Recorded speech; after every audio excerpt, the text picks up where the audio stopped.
Where we last left off, the Vanderlyn Company was still in Colter, having just acquired Adler Industries. But now Dutch had a new problem to deal with. After a period of leniency that went on far too long, he had given the order for all employees to return to office, but a certain misfit named John Marston was refusing to give up his work-from-home privilege. It had been 2 days since he was last seen in the office, so Dutch sent Arthur and Javier out to go bring him back. And as I start the mission to rescue John off the mountain, I have to wonder if I'm possibly the first person to ever go into this mission fearing that the part that happens before the wolves is going to be the worst part of it. We'll find out soon enough. But before that, I want to take a moment to address a comment made on the previous video that will help give a little more insight into my ideology that I had previously covered. The comment was, "I like the video, but I don't see the point of the detonation. It makes it impossible to play the game." Okay? As I mentioned in the previous video, my first idea was to make it so that when Bray dies, the run just ends. I considered this to be the most technically challenging run, but I also left my mind open to giving Bray a couple of lives if one was just a bit too difficult. Then I started working on the mod and couldn't figure out how to make a mission failed screen when Bray died like I initially wanted. You know, so I didn't have to keep track of his status at all times. So I figured the next best thing that I did know how to do was just strike Arthur dead at the same time if Bray dies. But then my mind wandered a little more, and my love of RNG kicked in, and I thought, what if instead of X number of lives, I leave it up to some sort of chaos roulette to determine if Bray dying ends the run or not. And from this, the idea of the Bray explosion was born as the vessel of that chaos. Will the explosion outright kill Arthur? Will he survive the blast, but still be set on fire anyways? Will it do something else entirely that will fail the mission? Who knows? Woo!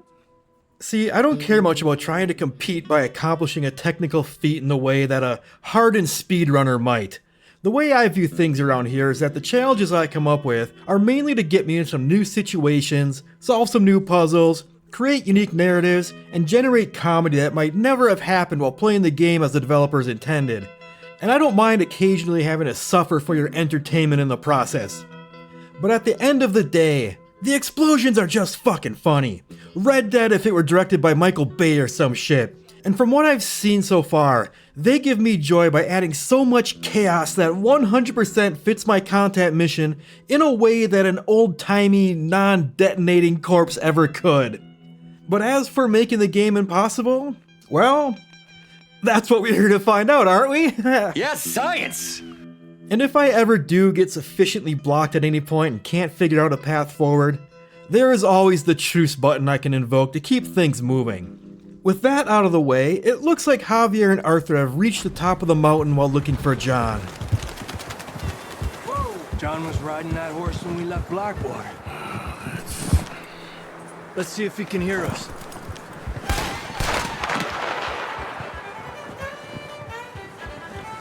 Up there!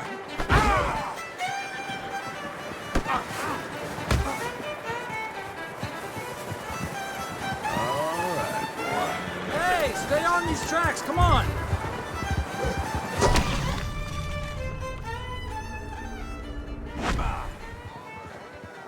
He's coming from First attempt, Bray caught up as they dismounted. Much further on the horses. We'll have to walk from here. ¿Qué te pasa? I'd grab that shotgun from your horse. Who knows what's up ahead? I tried to get to the horse to grab the shotgun in hopes of reaching a checkpoint. Grab your shotgun, come on! But when the Bray came to lay his final blow, I had in fact not reached the checkpoint.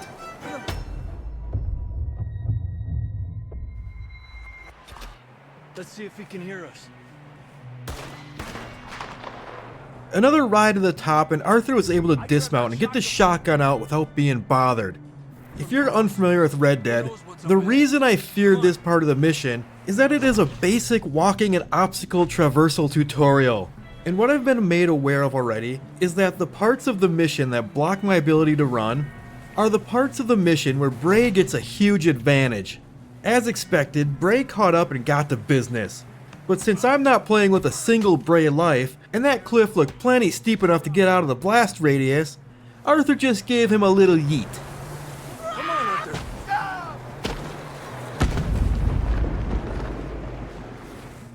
The next Bray that tagged in appeared further down the mountain and never found a path up to the boys, so the rest of the walking tutorial went much easier than I had expected.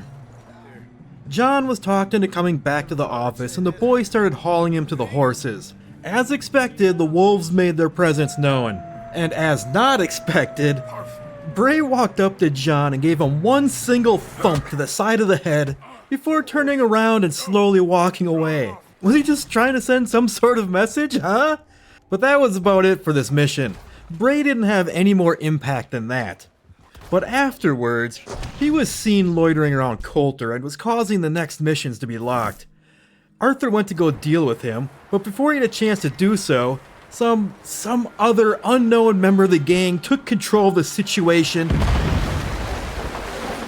and shot Bray right in the gosh darn face. This whole interaction stirred up the camp like a bunch of angry wasps.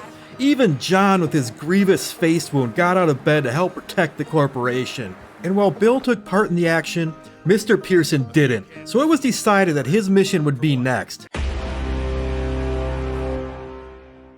It turns out that Dutch wanted to celebrate the return to office by showing his love in one of the very few ways that upper management knows how. By having a free lunch pizza party! But Mr. Pearson was all out of toppings for his world-class pizza pie, so he enlisted the help of Charles and Arthur to set out and get him some meat. Now this being the slow-moving hunting and tracking tutorial mission, I once again truly expected it to be its own kind of hell. But I was mistaken. Bray followed per usual, but he just kinda kept to the other side of the water and never gave full pursuit. Aim for their head or neck. We want a good, clean kill.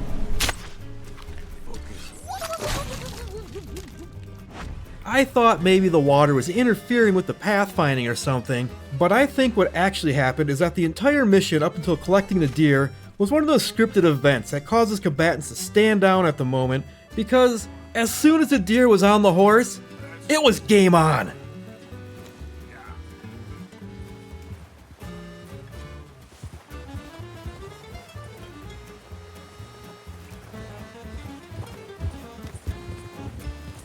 After...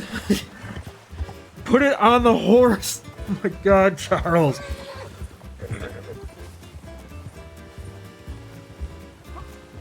After the absolute eternity that it took for Charles to get his deer onto his horse, the duo rode off. Bray didn't give too much hindrance. We've seen enough of that. What are you doing?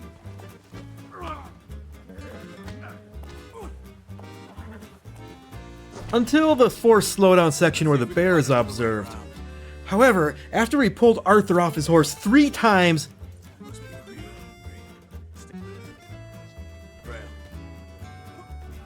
he just got up and started running away. I speculated that he might actually be fleeing from the bear, but I took the space he made for himself as a win and used it to ride back to camp.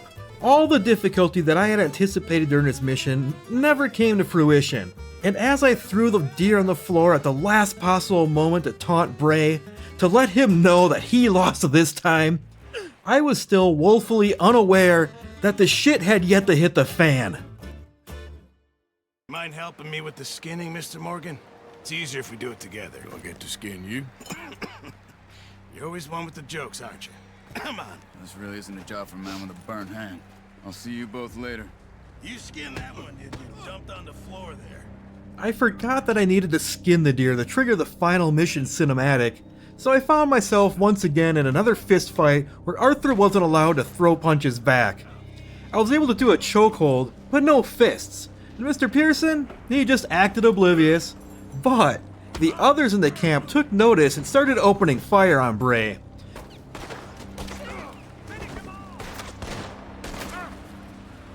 And when Bray went down, I accepted this fate and started to walk away for one of those badass cinematic moments of walking away from an explosion going off in the background.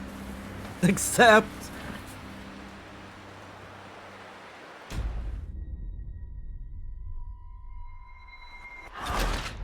What?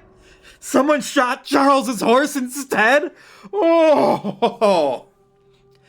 Then it appears someone else killed Bray out in the camp, giving Uncle a not-so-cinematic walk-away to an explosion moment. Gents later. See you just Charles is a wonder. Have a drink, boys. But also seemingly resulting in my horse bleeding out and dying while the boys were chatting, before finally moving on to horse hell and, bringing the cinematic to a close. I'll get to skin you. You're always one with the jokes, aren't you? Come on. This really isn't a job for a man with a burnt hand. I'll see you both later. All I needed to do was rip the skin off that deer to trigger the final cutscene and end the mission. Bray had some good ground to clear, so it was a race against time.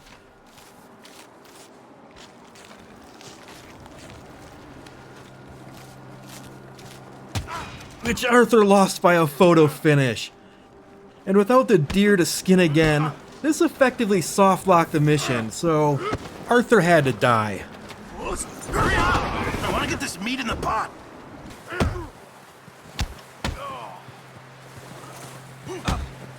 Who's talking now, huh?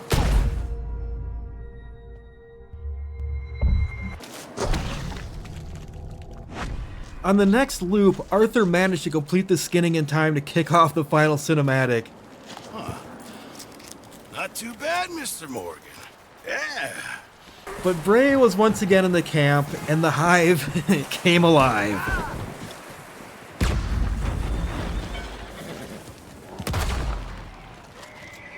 With everyone in their battle positions, Bill's next mission was once again locked, so I reloaded the save to calm everyone down. And when the game reloaded, I noticed something dire. Something that is probably a very terrible omen. Arthur's hat had gone missing. It wasn't on his head, it wasn't on the ground, and it wasn't on his horse. It hadn't been seen since Bray punched it off his head somewhere while bringing the deer back to camp. Arthur worried about getting called into HR for this dress code violation, but went about his business hoping that no one would notice. Arthur found some of the boys taking a break, and they were too busy listening to the stand-up comedy of Micah Bell to notice the absence of his hat. But it wasn't long until Dutch stormed in and told them it was time to go visit O'Driscoll Technologies and perform a little corporate espionage. The men rallied up and set off. The Bray followed closely behind. This being the first mission in the game with some large-scale combat, I wasn't entirely sure what I was getting myself into. But what I was sure of was that Dutch needed to shut his stupid-looking mouth as every moment of exposition only let the Bray get closer. Mr. Morgan and I, we're gonna head up here a little, see if we can't get a sense of the layout of the camp. Dutch and Arthur made up the hill to take a peek at the O'Driscolls, and Bray stood down while they did so. All right, let's go pay our old friends a visit.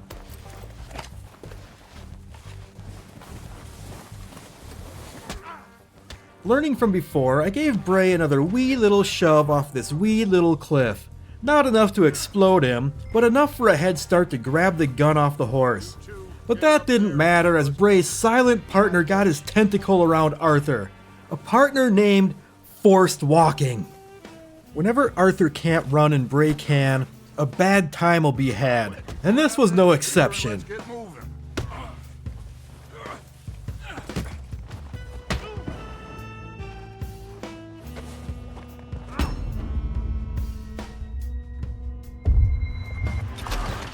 All right, let's go pay our old friends a visit. Don't forget to grab that rifle from your horse. Boys, be ready to pick them off from up there. Are you hearing me? You're going to need that rifle.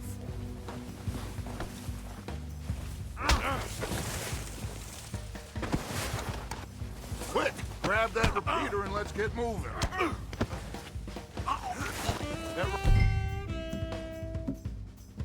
Rifle's no use to us sitting on your horse.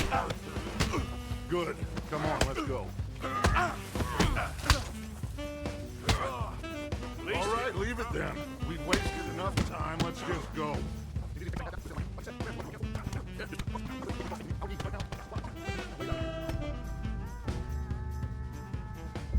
unsheathing the rifle is the easy part here, because if you are playing this mission as you are supposed to be playing it, what follows is a forced walk with Dutch down the hill that takes about 2.5 minutes to complete. And to make this leg of the mission even more terrifying, it seems that Arthur isn't allowed to fight back, while Bray is permitted to go all out ham. Wasn't sure.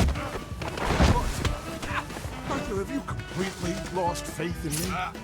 Our needs right now are supplies, equipment, and a way out of here.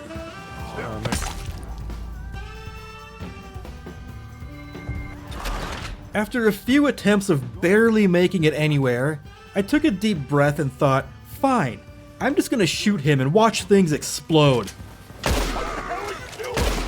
God damn it! But I missed my shot, and missing that shot was probably the best thing that could have happened to me, for it unveiled to me that you don't need to slow walk with Dutch down that hill. Taking that shot will ruin the ambush and set off the O'Driscolls, and with the battle now underway, the shroud of forced walking gets lifted. You think you can take us? You boys are a goddamn joke. You're done this time, boy!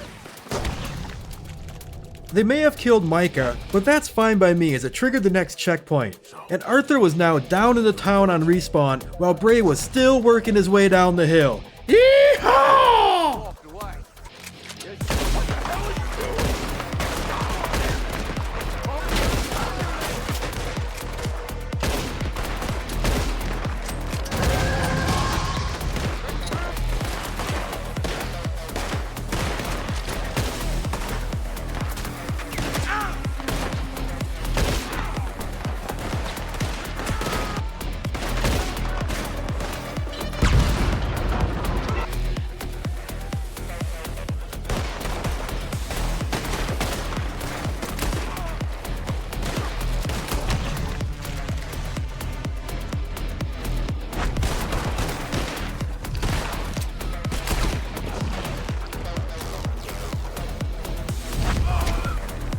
I think that's all of them. Search the bodies!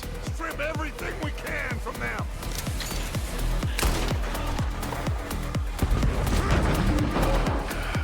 Give a damn about you.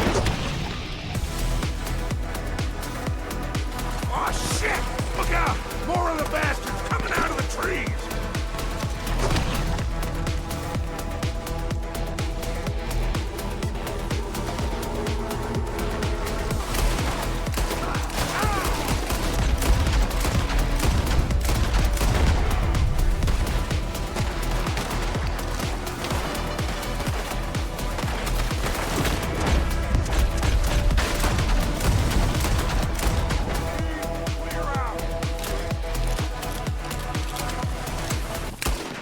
So as I expected, a large combat moment like this required a more reckless run and gun strategy versus playing it safe from cover. So that's what I did and rolled through it with no deaths taken. I put Bray down and was going to get to some rootin' tootin' cowboy lootin' when he came back. I guess the mission isn't technically over yet, so he's gonna keep at it. I looted a few bodies before meeting back up with the boys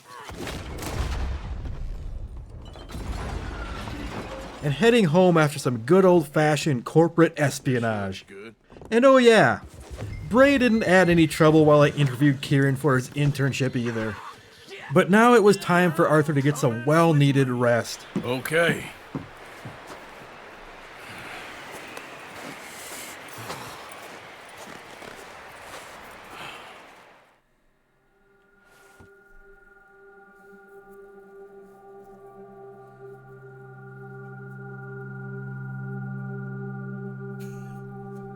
It's been a bad few weeks, but Dutch.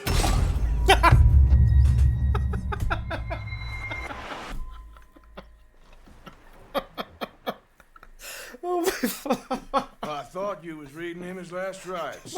Now I see you're introducing him to your other passion. That's why we have explosions.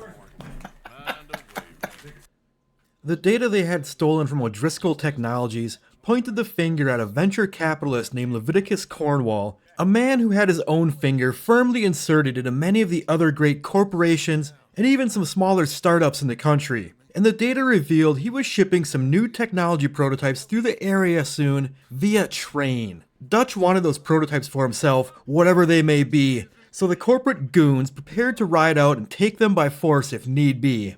Now, if this were the winter of 2019 in the normal world, and we were just strangers in a bar who happened to strike up a conversation about this new game Red Dead Redemption 2, and I said to you, how about that last mission in Chapter 1? I cannot believe it took me over 40 minutes to get past Dutch's pep talk while riding out to meet Bill. You'd probably slowly walk away and leave the building while keeping a steady side eye on me. Shit! But here in 2025, where nothing matters anymore and the world is on fire and the slowest part of the missions are now the hardest parts, that's exactly what happened. Up until this point, the other gang members never really acknowledged the existence of Bray. If it weren't for those moments when he came to camp and stirred up a ruckus, I would have played up the idea that he was just a figment of Arthur's imagination and didn't actually exist for anyone else. But on this mission, when all they had to do was ride out to meet Bill while listening to Dutch yammer, they most certainly took notice. Okay, gentlemen, listen up. And holy hell! With every other member of the gang not being able to control themselves and everyone just blasting every Bray that came their way, this turned the ride out into an artillery shelling that the world wouldn't see the likes of again until the River Somme.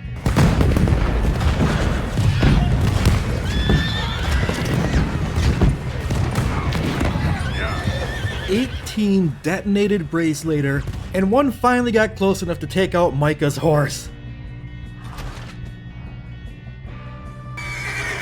All right, we're moving out. Follow me. Easy there, boy. And then the next loop was immediately not off to a good start. But it pulled a little curveball on me. Dutch never got blasted off his horse and didn't take an interest in Bray, so we were able to ride out to the cutscene without much incident.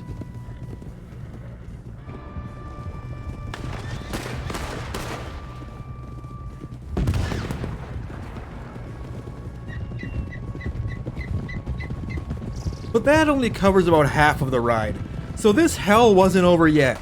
But as long as Dutch stays on his horse and keeps moving, I was sure we got this.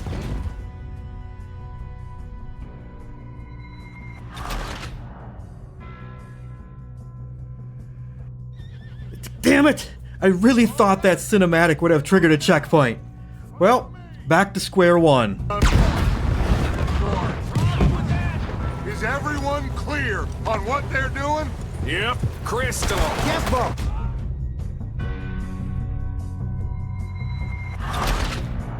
What? Oh. All right, we're moving out. Follow me.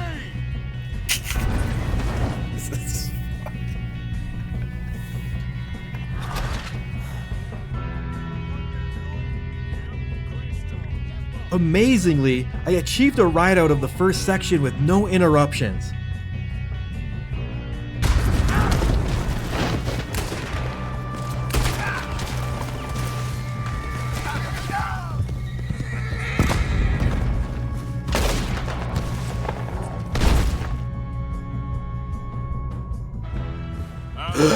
Oh my god, there is a checkpoint on this side of the cinematic. Thank God! Keep your eyes sharp. That goes for all of you. No mistake. The first explosion knocked almost everyone off their horse, and they never remounted. So we just pressed on like good little foot soldiers. The cool thing was, I've noticed that the human gang members seem immune to the explosions, so this actually works in my favor. We were getting so close to the checkpoint when something I didn't expect happened. Michael Bell came around and showed his worth by directly confronting Bray in hand-to-hand combat to stall for the rest of the gang. Wow, Employee of the Month material right there.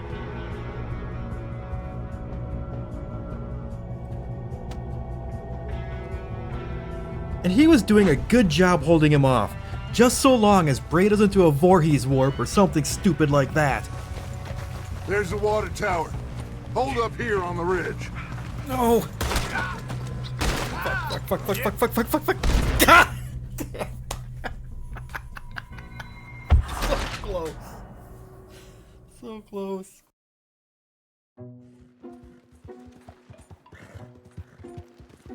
I thought maybe I could rush the next checkpoint myself, but that also didn't work. I'd been at this for about a half an hour at this point, and when Bray just spawned right in the middle of us and did his explosion thing, I realized I needed to cut myself some slack. As is, Bray can spawn anywhere in a certain radius around Arthur, and the big hang-up I was having riding with a group of trigger-happy outlaws is that when he spawns right next to Arthur, they just immediately blast him, and there isn't much hope after that. So I took a step back and removed the middle donut hole from the spawn pattern, if only to give some breathing room to take care of the threat before it gets too close. With the new spawn, it still took me another 10 minutes to finally reach Checkpoint Bill. Woo! Time for some new trauma! Phase 2 of this mission, Arthur just needs to ride down to Bill, have a quick chat, and help him wire up some dynamite. Easy peasy as Bray is way back there. I'm okay. You sure?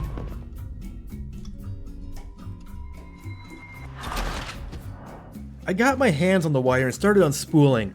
Bray caught up and, well, you know the game. Arthur holding onto the spool was completely unable to block or fight back, or drop the spool. We've been here before though, so all we need to do is let Arthur die, and then run Bray away to try again.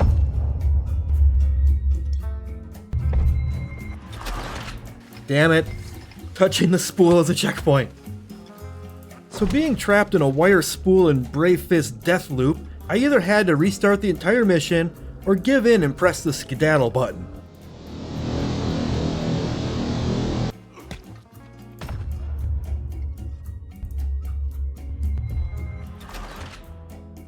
But actually my game crashed, so it was back to the beginning. I noticed that the railroad tracks served as a barrier that Bray had to run around. So the new strategy was just to stand at the spool and keep killing him until I got a good respawn on the far side of the tracks. Just like that.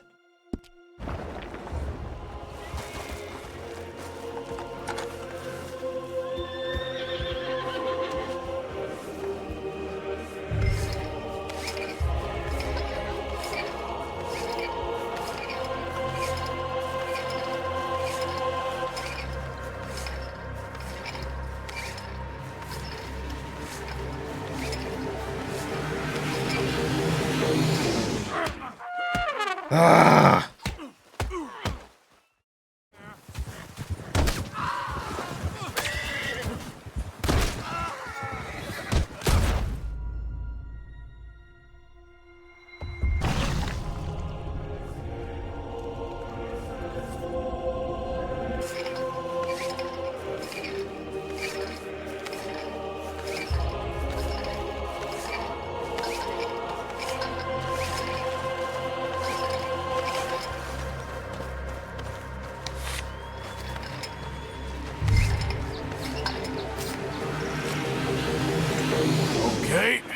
Good.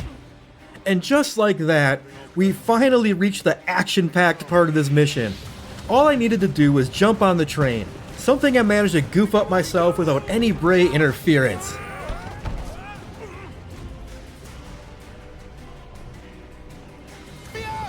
I've got you. Now stop yelling. Now, I put an exception on the spawner so that when Arthur's on the train, Bray will spawn in a very close proximity so he too ends up on the train. So his first Voorhees warp caught him up and provided a nice cinematic fist fight.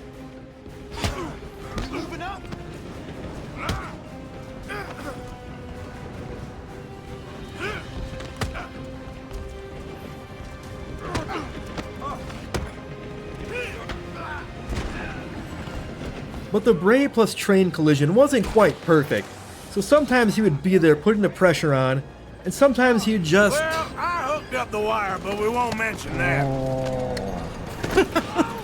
I kind of immediately forgot about the close respawn, so like an idiot I shot him to make space when he appeared stuck further down in the train. Good job, me. But all in all, he added a nice amount of pressure to the mission, but it wasn't a complete headache, so I managed to stop the train in only a handful of attempts. The battle after stopping the train ended up being non-eventful because, well, he caught a whiff of something tasty off in the distance or something, and he just walked through the battlefield and started heading off in the distance, not to be seen again. Until Arthur got done looting the Cornwall car. Once again causing a struggle where my only real course of action was to just try and escape, leaving whatever loot remained behind.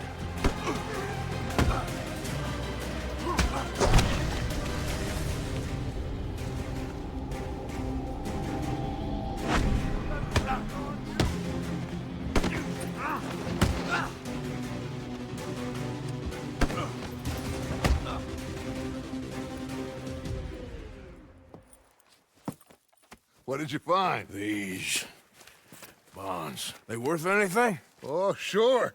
And as the mission came to close, Big Dumb Bray wasn't smart enough to figure out how to get back off the train, so Arthur did some uninterrupted looting and sent the train off into the night with Bray all aboard.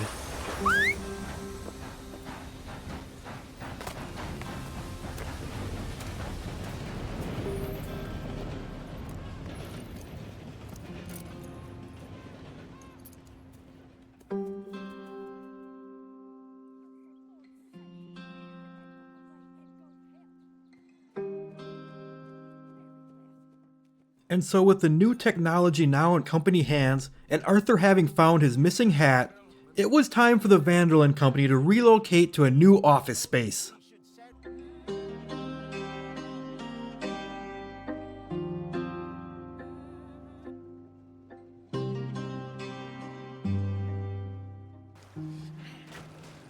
I thought the migration mission might be troublesome when the wagon breaks down, but it ended up that the entire mission was a scripted speech, so Bray just watched from afar.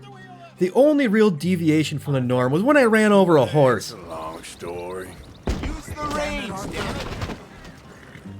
Because, I don't know why, but I keep noticing random horses appearing close to where the Bray spawns.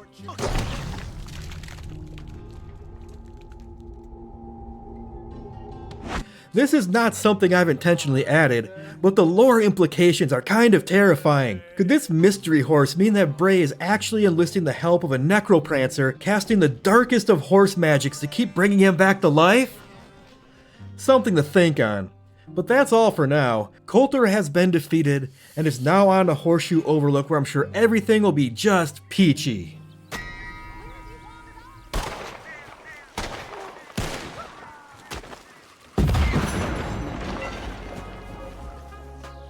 So if you've discovered this video sometime well after release and the next chapter is available, it'll be on screen right now. If not, here's some other dumb stuff I've done in the past to enjoy in the meantime. Alright, catch you later.